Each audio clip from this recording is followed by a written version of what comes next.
갈멜산에 불이 내려졌던 순간을 우리는 말씀을 통하여 기억합니다. 엘리야가 여호와여 내게 응답하옵소서 간구하였을 때 하늘에서 불이 내렸습니다. 재물만 태운 것이 아니라 백성들의 마음도 뒤흔들어 놓았습니다. 사람들은 얼굴을 땅에 대고 고백합니다. 여호와 그는 하나님이시로다. 여호와 그는 하나님이시로다. 그렇게 그들은 고백합니다. 그날은 엘리야 인생의 최고의 정점처럼 보입니다. 믿음이 증명되고 거짓이 무너지고 하나님의 이름이 높아진 날입니다. 그 어떤 날과 비교할 수 없는 그런 날입니다. 그리고 오늘 본문은 그 정점의 다음의 장면을 소개하는 그 내용입니다. 우리가 흔히 생각하듯 승리한 후에 주어진 달콤한 휴식, 멋진 휴양, 곱게 뻗은 꽃길, 그 꽃길이 아니었습니다. 승리 다음에 곧바로 찾아온 것은 한호가 아니라 위협이었습니다. 아합이 갈멜산에서 일어난 일을 이세벨에게 상사에게 보고하듯이 보고합니다. 이세벨은 아합의 아내이지요. 아합은 북이스라엘의 왕이었지만 실상은 이세벨의 꼭두각시와 같았습니다. 보고를 받은 이세벨은 사자를 보내 엘리야에게 이야기하지요. 도발합니다. 내가 내일 이맘때에는 반드시 내 생명을 저 사람들 중 한 사람처럼 생명 갖게 하리라 라고 하는 그 이야기를 건네지요. 한마디로 너를 죽이겠다, 이 위협입니다. 갈멜산에서는 불이 떨어졌는데 왕궁에서는 칼이 떨어질 준비가 됩니다. 여기서 우리가 현실을 봅니다. 하나님의 큰 역사를 경험했다고 해서 세상의 공격이 멈추는 것은 아닙니다. 하나님의 큰 역사를 우리가 경험하면 그것으로 모든 것들이 다 끝나는 줄 알 수 있지만 결코 세상은 그렇지가 않습니다. 마치 파도 다음에 더 큰 파도가 밀려오듯이 밀려올 때가 있습니다. 오히려 영적 전투가 더 심하여지는, 더 치열해지는 때가 있습니다. 그리고 더 놀라운 것은 그 위협 앞에서 엘리야는 흔들렸다라는 것이지요. 그 불의 사람이, 그 담대한 선지자가 바알과 아세라 선지자들 앞에서 그렇게 하나님의 그 은혜를 입었음에도 불구하고 흔들리는 그 모습을 봅니다. 이세벨은 그 한마디에 앞에서 도망합니다. 부의 새벽까지 내려가고 사한을 남겨두고 혼자 광야로 들어갑니다. 그리고 노뎀나무 아래 주저앉아 투덜거리듯이 하나님께 기도합니다. 오늘 본문의 4절의 내용이지요. 오늘 본문 4절의 말씀입니다. 우리 함께 읽겠습니다. 자기 자신은 광야로 들어가 하룻길쯤 가서 한 노뎀나무 아래에 앉아서 자기가 죽기를 원하여 이르되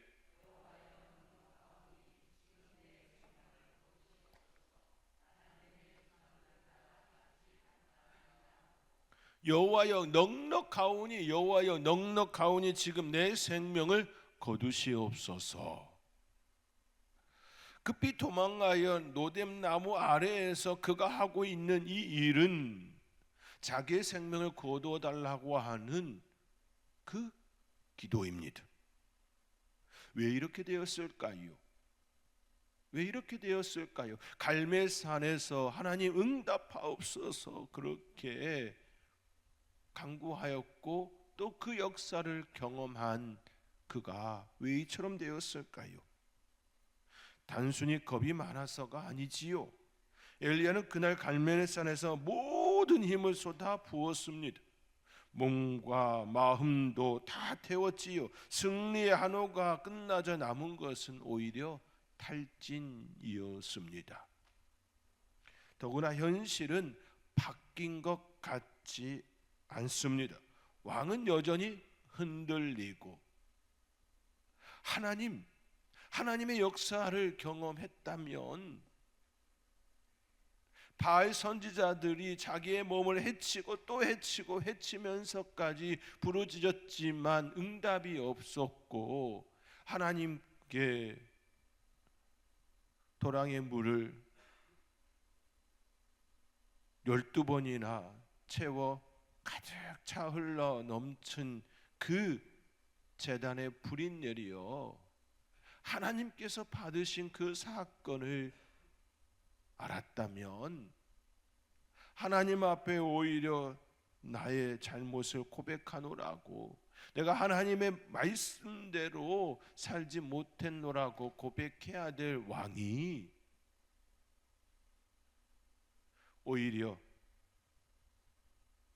다른 모습으로 나타났으니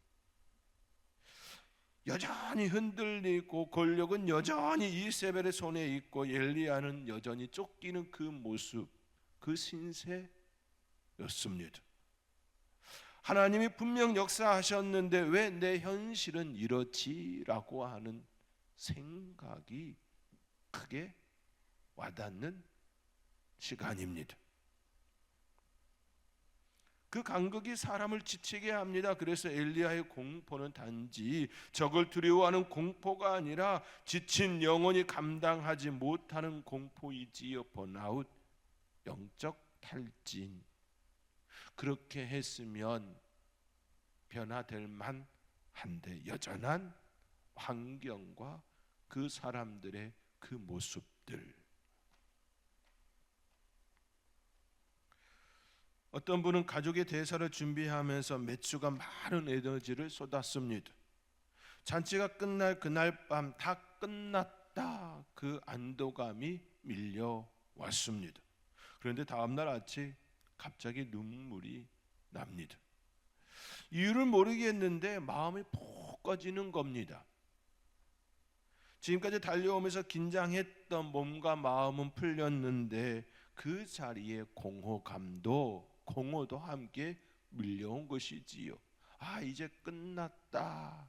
그 다음에 밀려온 공허 말입니다. 그렇습니다. 우리는 우리의 삶의 자리에서 대사를 치르고 나면 기쁨만 주어지는 것 아니지요. 우리의 삶의 자리에 그런 경험 한 바 있지 않습니까? 이제 됐다, 이제 됐다. 그런 마음 다음에 밀려오는 공허 말입니다. 오히려 마음이 허전해지고 힘이 빠질 때가 있습니다. 엘리야가 지금 딱 그렇습니다. 엄청난 큰 일이 갈멜산에서 일어났습니다. 그런데 여전한 삶의 자리. 불이 내리고 백성들이 각성하고 이제는 되었다는 안도와 승리가 주어진 후 그에게 찾아온 건 축제가 아니라 탈진, 그 탈진이었습니다. 성도 여러분, 우리도 이 장면을 알고 있습니다. 은혜의 자리에서 이제 됐다 싶었는데 집으로 돌아오니 그대로인 때가 있지요.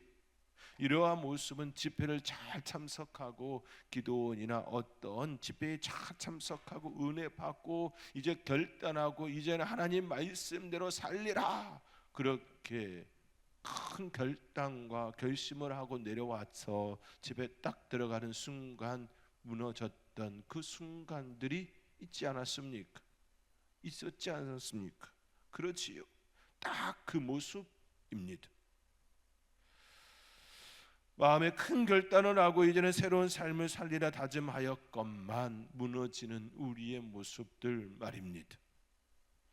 이처럼 큰 일을 치르고 나서 오히려 마음이 더 꺼질 때가 있습니다. 무엇인가 이루었다라고 생각하였는데 그 다음 더 큰 부담과 위협이 밀려올 때가 있습니다. 오늘 본문은 바로 그 자리에서 시작합니다. 갈멜산의 승리 다음에 찾아온 이세벨의 위협, 그리고 그 위협 앞에서 생겨난 공포와 탈진. 그 지점에서 하나님은 엘리야를 어떻게 대하시는지, 그리고 무너진 하나님의 사람을 어떻게 다시 세우시는지를 우리에게 보여줍니다. 엘리야를 다시 세우시는 하나님의 그 돌보심을 통하여서 하나님께서 허락하여 주시는 그 은혜, 다시금 일어날 힘과 용기를 주시는 그 하나님의 그 역사가 저와 여러분 가운데 일어날 수 있기를 주님의 이름으로 축원드립니다.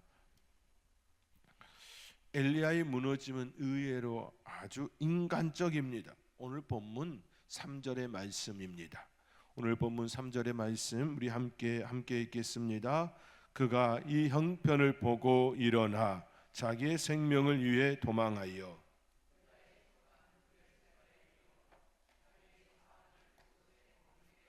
아멘. 그가 이 형편을 보고 일어나. 엘리야는 자기의 생명을 위해 도망하여 브엘세바에 이르지요. 큰 일을 일어났지만 여전한 그 모습으로 인하여 결국 도망해야 하는 그 모습입니다. 그리고 사한을 남겨두고 혼자 광야로 들어갑니다. 무너짐의 특징은 뚜렷합니다. 혼자가 됩니다.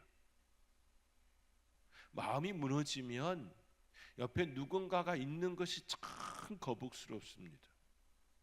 누군가가 내게 말 걸어오는 것조차도 참 힘듭니다.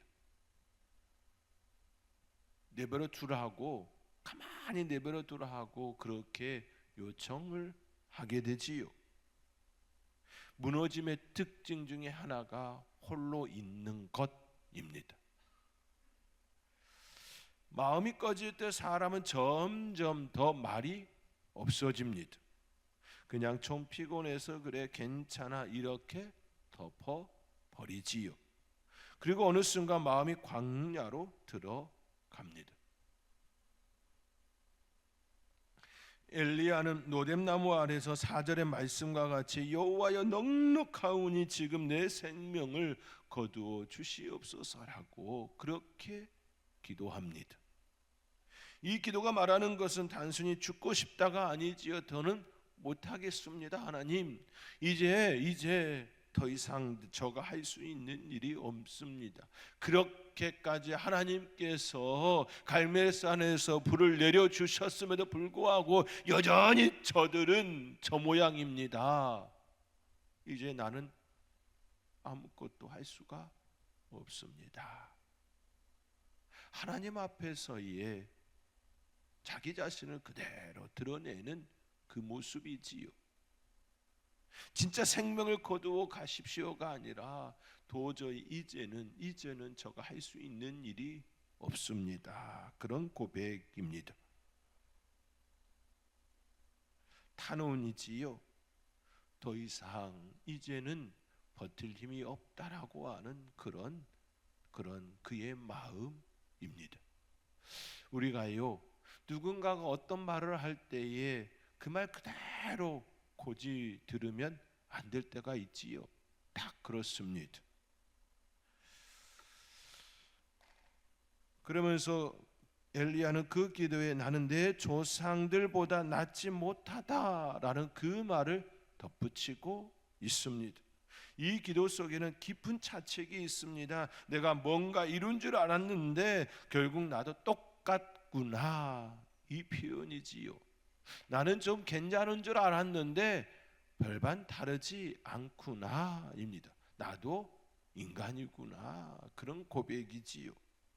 승리의 순간에는 몰랐던 감정이 이업의 현실 앞에서 파도처럼 밀려온 것입니다. 나도 나의 조상들과 비교할 때에 별반 차이가 없구나. 아니 그들이 나보다 더 낫구나, 그런 표현입니다.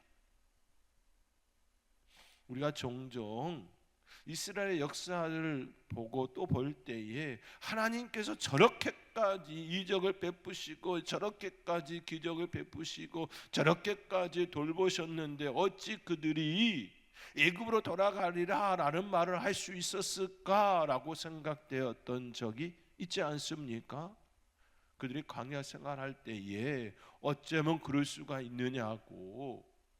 얼마 전까지만 해도 10가지 재앙과 홍해를 건너게 하셨던 그 하나님의 역사를 보았으면서 어떻게 금송아지를 만들고 그 앞에 절을 할 수 있단 말인가, 우상 숭배할 수 있단 말인가 라고 너무하지 않느냐라고 이스라엘 그 백성들을 우리의 마음속에서 쯧쯧할 때가 있지 않았습니까?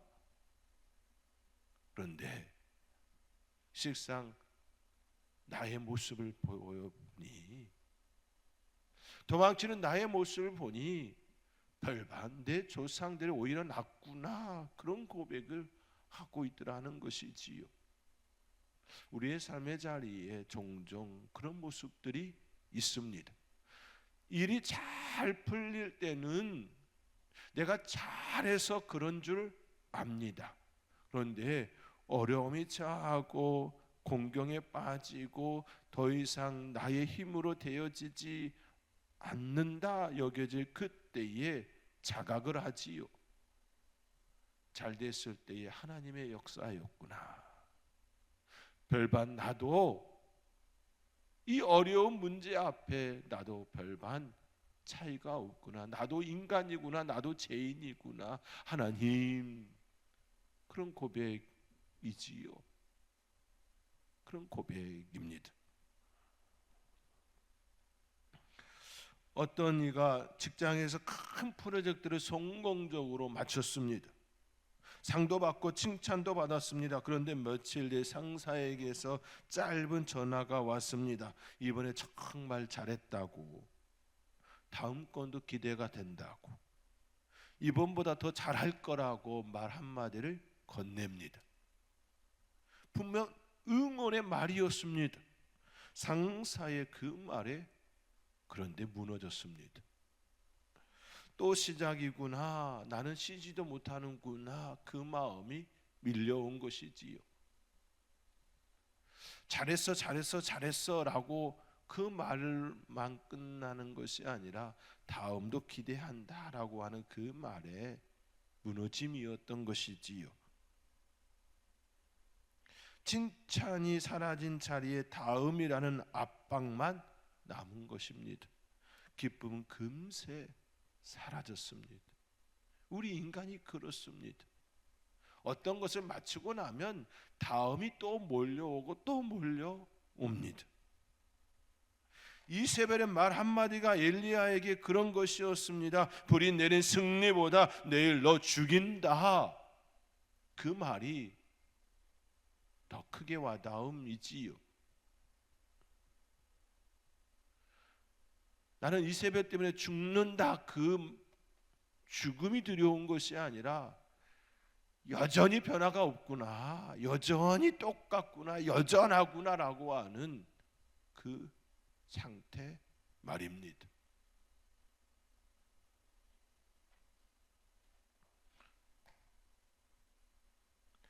여러분, 이것이 중요하지요. 사람은 큰 위협 때문에만 무너지는 것이 아닙니다. 지쳐있는 상태에서 들어오는 작은 말 그 하나가 우리를 무너뜨릴 때가 있습니다. 그래서 영적 전쟁에서 중요한 것은 단지 적의 크기가 아니라 내게 남아있는 힘의 정도입니다. 어떤 말이 내게 다가왔을 때에 내가 그것을 감당할 수 있는 힘이 있느냐 없느냐가 더 중요합니다. 내 상태에 따라서 아무리 심한 말이 내게 온다 할지라도 그 말에 대하여 툴툴툴 털어버릴 수가 있지요. 그런데 내 상태가 건강하지 않으면 힘이 없고 지치고 번아웃 상태가 되어졌을 때는 아주 작은 말 한마디가 나를 무너뜨립니다. 그렇기에 우리의 시선은 상대방에게 가 있는 것이 아니라 내 안을 향할 수 있어야 합니다. 나는 왜 이렇게 상처를 쉽게 받고 있는가? 저 사람 때문이야가 아니라 내가 약해져 있음을, 내가 무너져 있음을 볼 수 있어야 합니다. 그리고 구해야지요. 하나님, 내가 무너졌습니다. 하나님, 내가 부서졌습니다. 내가 너무너무 힘듭니다라고 하는 그 모습 말입니다. 엘리야처럼 오히려 솔직해져야지요. 내 생명 거두어 가십시오라고 하는 그 솔직한 말입니다. 성도 여러분, 혹시 요즘 여러분 안에 이런 신호가 있나요? 작은 말에도 예민해지고 서운해지는 마음, 사람 만나는 것이 부담스럽고 멀리하고 싶은 마음, 기도하려 해도 부담만 되는 마음, 그만하고 싶다 그런 마음.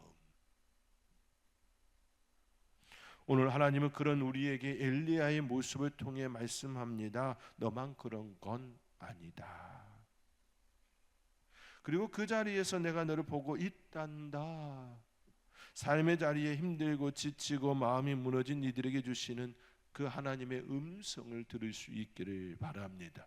우리를 붙드시는 건 내 안에 있는 힘이 아니라 하나님께서 공급하여 주시는 그 힘 때문입니다. 하나님께 은혜를 받는, 하나님께 힘을 공급받는 저와 여러분이 될 수 있기를 주님의 이름으로 축원드립니다. 엘리야가 로뎀나무 아래 누워 잠들었을 때 하나님이 하신 첫 일은 책망이 아니었습니다. 꾸짖음이 아니었습니다. 왜 도망하느냐? 왜 이세벨과 맞서지 아니하느냐? 왜 믿음이 없느냐? 내가 너와 함께 하는 줄 너는 왜 알지 못하느냐? 그 책망이 아니었습니다. 오히려 하나님께서는 천사를 보내어 그를 만져 주시지요. 그리고 말씀합니다. 일어나서 먹으라. 일어나서 먹으라. 예수님께서도 베드로에게 말씀하지 않았습니까? 조반을 먹으라. 먹는 것이 참 중요합니다. 그렇지요?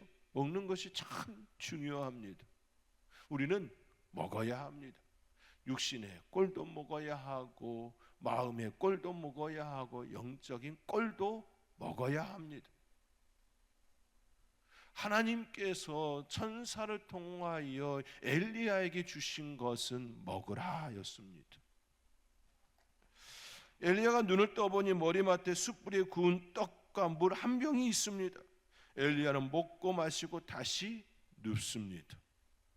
그 다음에 더 놀랍지요. 하나님은 다시 오셔서 또 만지시며 말씀합니다. 오늘 본문 7절의 말씀입니다. 7절의 말씀 우리 함께 읽겠습니다. 여호와의 천사가 또 다시 와서 어루만지며 이르되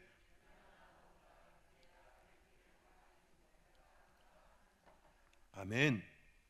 일어나 먹으라. 일어나 먹으라. 하나님께서는 탈진한 엘리야에게 이와 같이 말씀합니다. 이 말씀은 저와 여러분을 향한 말씀이기도 합니다. 지치고 힘들고 낙심하여 힘이 없을 때 하나님께서는 책망하지 아니하시고 다가오셔서 일어나 먹으라 말씀합니다. 우리 하나님께서 준비한 그것을 먹으라 하십니다. 이 장면을 통해 우리가 알 수 있는 분명한 사실은 우리의 하나님은 전인적으로 우리를 돌보신다는 사실입니다. 신앙은 영혼의 문제만이 아닙니다. 하나님은 지친 몸을 아시고 고갈한 마음도 아시고 무너진 신경도 아십니다. 육체만 보는 것이 아니고 영적인 것만 보는 것이 아니라 전인적으로 보시는 것이지요. 영혼 육. 그래서 하나님께서는 먼저 먹이시고 쉬게 하시지요. 은혜의 순서가 교훈이 아니라 회복입니다. 회복을 먼저 주십니다. 치유를 먼저 주십니다. 쉬게 하심이지요. 스마트폰의 배터리가 저전력 상태가 되면 어떻게 되는지 아시나요? 화면이 어두워지고 예비 느려지며 곧 꺼집니다. 그때 우리는 폰을 탓하지 않지요. 왜 너는 이렇게 약하니? 폰을 꾸짖지 않습니다. 그냥 충전기를 꽂지요. 오히려 미안할 때가 있습니다. 미리 충전하지 못해서 내가 너를 살피지 못했다라고 하는 미안함이 오히려 들지요. 스마트폰을 향하여서 너는 왜 이렇게 못났니 그러셨나요? 그러지 않으셨을 겁니다.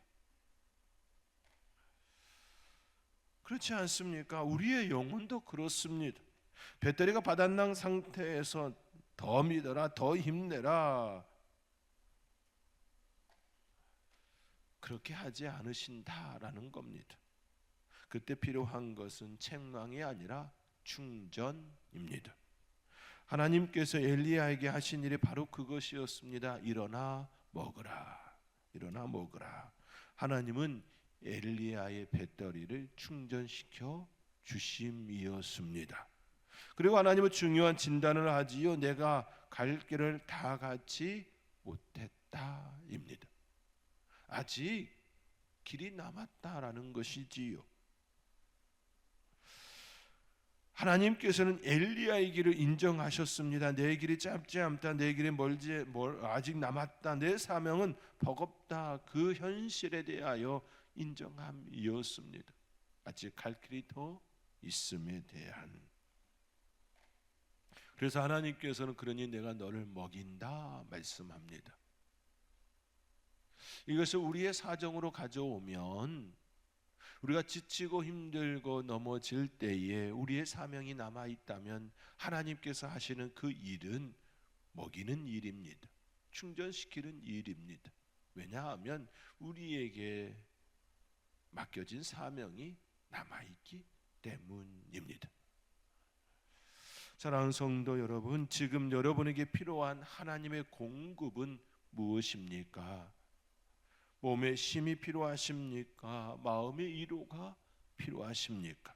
말씀의 빛이 필요하십니까? 누군가의 손길이 필요하십니까? 하나님은 오늘도 동일하게 말씀합니다. 일어나 먹으라.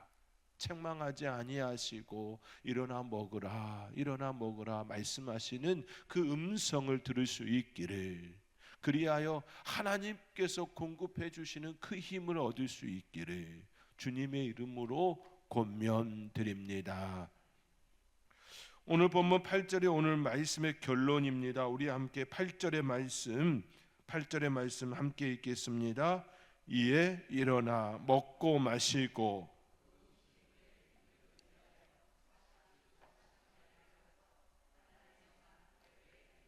아멘. 이에 일어나 먹고 마시고 그 음식물의 힘을 의지하여 40주 40날을 가서 하나님의 산 호렙에 이르니라. 엘리야는 다시 일어납니다. 그런데 어떻게 일어났습니까? 결심이었나요? 결단이었나요? 아니지요. 음식물의 힘을 의지하여입니다. 음식물의 힘을 의지하여 하나님께서 갖다 주신 그 떡과 물을 먹음으로 일어나 40주 40야를 걸어서 하나님의 산 호렙에 이르게 되었습니다. 엘리야의 새 출발은 의지의 불꽃이 아니라 하나님께서 먹이심으로 일어난 시작이었습니다.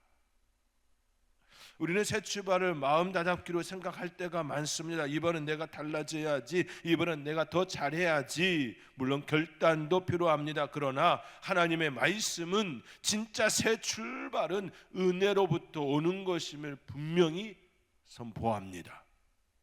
이 사실을 볼 수 있기를 바랍니다. 새 출발하기를 원하십니까? 하나님께 공급받으시기 바랍니다. 하나님께서는 여러분들에게 공급해 주시기를 원하십니다. 그 하나님께 구하시고 받고 또 하나님의 은혜에 그 삶으로 충만한 은혜가 넘치는 새 출발이 일어나는 저와 여러분이 될 수 있기를 주님의 이름으로 축원드립니다. 그리고 엘리야가 도착한 곳이 어디였습니까? 호렙 하나님의 산이었습니다. 그곳은 모세가 하나님을 만났던 자리입니다. 하나님은 엘리야를 다시 만남의 자리, 언약의 자리, 말씀의 자리로 데려갔습니다. 새로운 시작이란 환경이 바뀌는 것이 아니라 하나님을 다시 만나는 것입니다. 하나님 앞에서 다시 서는 것입니다. 하나님의 음성을 다시 듣는 것입니다. 말씀의 자리에 서는 것입니다. 그가 하나님의 산 호렙에 이르는 시간은 40주 40야의 시간이었습니다. 성경에서 40은 훈련과 준비의 시간이지요.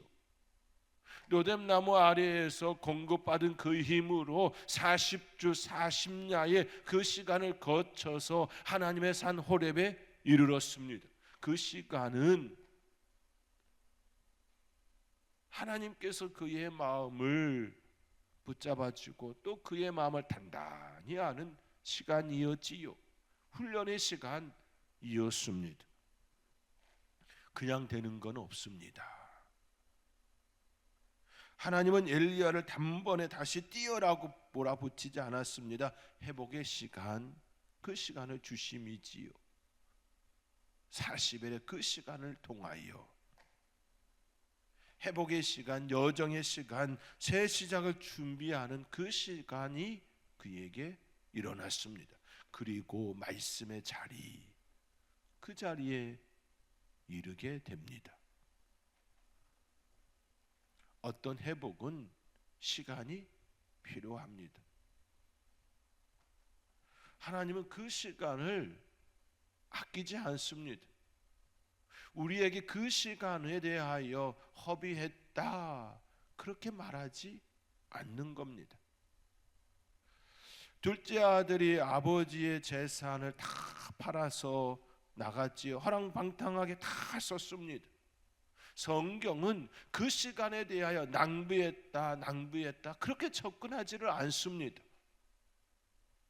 허랑방탕하게 다 써버린 그 시간, 그 재물에 대하여 아깝다 그렇게 접근하지를 않는 겁니다.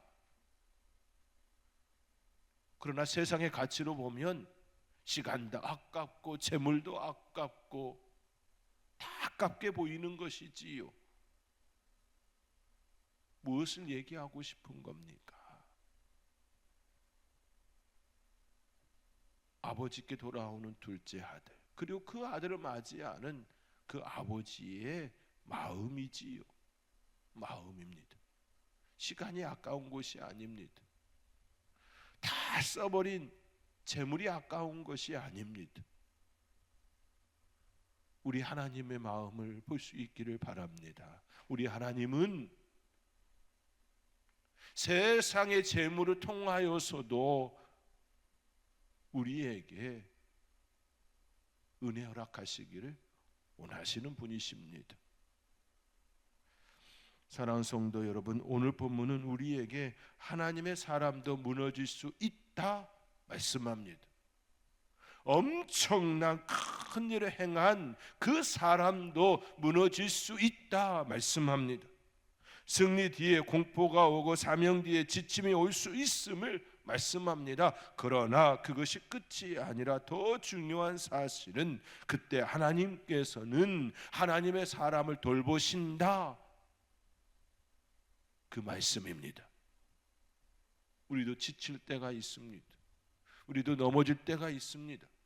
깨어지고 다시 일어날 수 없는, 그래야 하나님 이제는 더 이상 못 가겠습니다, 내 생명을 거두십시오라고 하는 그러한 하소연 깊은 기도를 할 수 있습니다. 그럼에도 불구하고 우리가 여기서 보아야 할 건 하나님의 시선입니다. 하나님의 시선은 승리할 때도 넘어질 때도 여전히 바라보고 있었습니다. 그리고 오셔서 만지시고 일어나 먹으라 말씀하셨습니다. 하나님께서 저와 여러분에게도 이와 같이 말씀하십니다. 그 하나님을 바라볼 수 있기를 바랍니다. 지치고 힘들고 어렵고 낙심되어질 때 다른 거 바라보지 마시고 여전히 여러분을 바라보고 계시는 그 하나님, 그 하나님을 바라보시기 바랍니다. 우리의 삶의 자리에 로뎀나무 아래와 같은 상태가 있을 수 있습니다. 그때도 책망하지 아니하시고 우리에게 사랑을 베푸시는 그 하나님께 시선을 두고 그 하나님의 베푸시는 그 사랑을 공급받아 또 일어나는, 하나님께서 주시는 그 힘으로 일어나는 저와 여러분이 될 수 있기를 주님의 이름으로 축원드립니다.